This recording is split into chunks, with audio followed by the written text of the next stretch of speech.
أعوذ بالله من الشيطان الرجيم.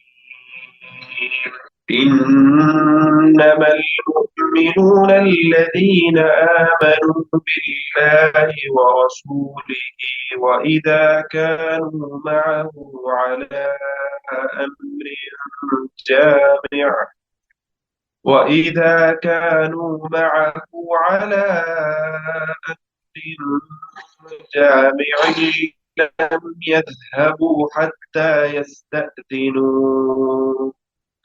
إن الذين يستأذنونك أولئك الذين يؤمنون بالله ورسوله، فإذا استأذنوك لبعض شأنهم فأذن لمن شئت منهم واستغفر لهم الله،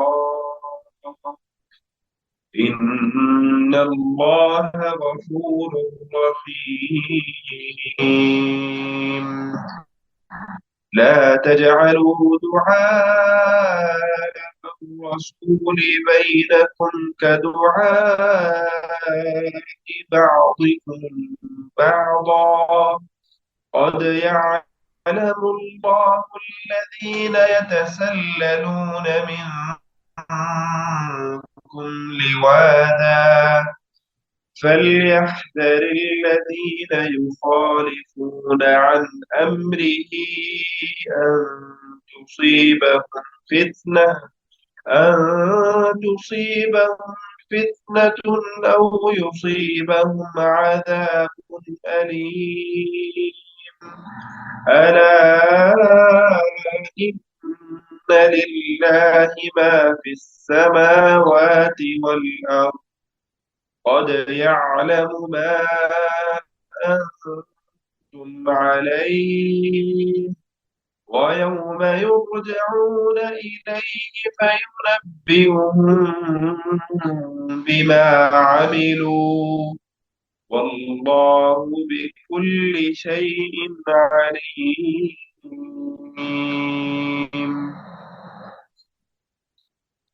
أعوذ بالله من الشيطان الرجيم. بسم الله الرحمن الرحيم. سورہ نور کا آخری رکوع ہے یہ. انما المؤمنون الذين آمنوا بالله ورسوله. پچھلی آیتوں میں اللہ تعالیٰ نے معاشرے میں جو اخلاقیات اور آداب ہیں ان کی تعلیم دی ہے، اور یہاں آخر میں رسول اللہ صلی اللہ علیہ وسلم کے ساتھ جو معاملہ ہے، اصل میں آداب اور اخلاقیات جو ہیں اس کے تین حصے ہیں یا تین اس کے شعبے ہیں. پہلا جو شعبہ ہے یا پہلا حصہ آداب اور اخلاقیات کا وہ ہے اللہ تعالیٰ سے آداب اور اخلاقیات کیسے ہیں بندے کے. اللہ تعالیٰ کی توحید پہ ایمان لانا، اللہ تعالیٰ کی صفات پہ ایمان لانا، اللہ تعالیٰ کی ذات پہ ایمان لانا، اور جو اس کی تفصیلات ہیں ان کو اگر آدمی پوری طرح سے جانتا ہے، ان پر عمل کرتا ہے، تو اس کا مطلب یہ ہے اللہ تعالیٰ کے ساتھ ہمارا ادب اور اخلاق جو ہے اچھا ہے.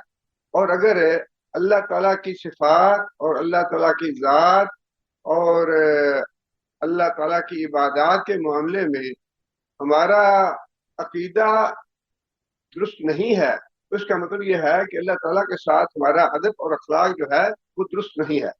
اور یہ بات مسلمانوں کے لیے ہے، غیر مسلمانوں کے لیے تو نہیں ہے.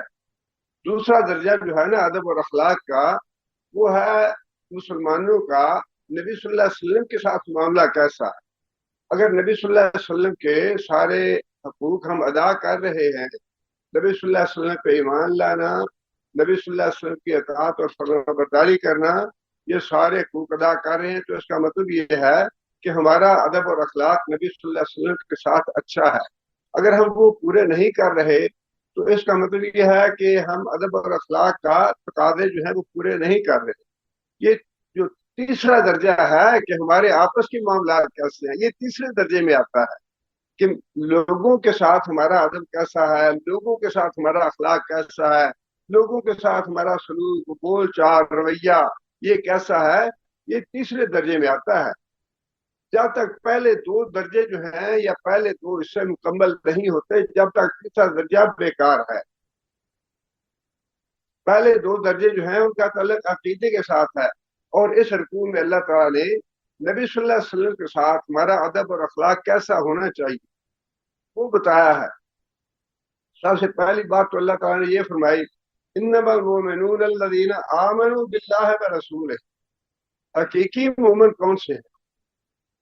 دعویٰ تو سارے کرتے ہیں کہ ہم مسلمان ہیں، مومن ہیں، لیکن حقیقی مومن کون ہے جن کو اللہ مومن کہہ رہا ہے؟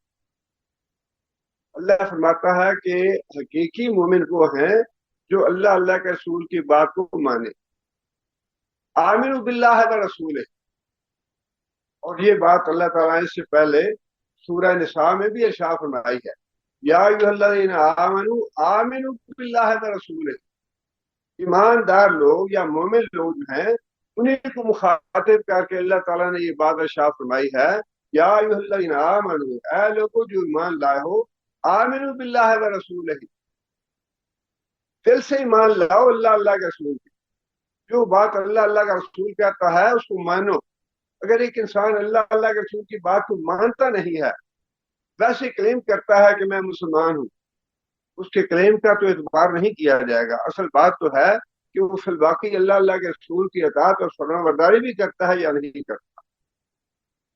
مطلوب یہ ہے جتنے بھی اوامر اور نواہی قرآن مجید میں دیے گئے ہیں ان سب کو خوش دلی کے ساتھ تسلیم کیا جائے، ہاں وہ معاملات عبادات کے ہیں، حقوق اللہ کے ہیں، یا وہ معاملات حقوق العباد کے ہیں، یا اخلاقیات کے ہیں۔ جتنے بھی اوامر اور نواہی ہیں قرآن مجید میں، جتنے بھی احکام ہیں جن باتوں سے منع کیا گیا ہے، ان پہ نہ صرف ایمان لانا بلکہ ان پہ عمل کرنا، یہ ہے مومن کی نشانی۔ یہی بات اللہ فرما رہے ہیں، مومن وہ ہیں اللہ کے نزدیک جو اللہ کے رسول کی بات کو مانتے ہیں۔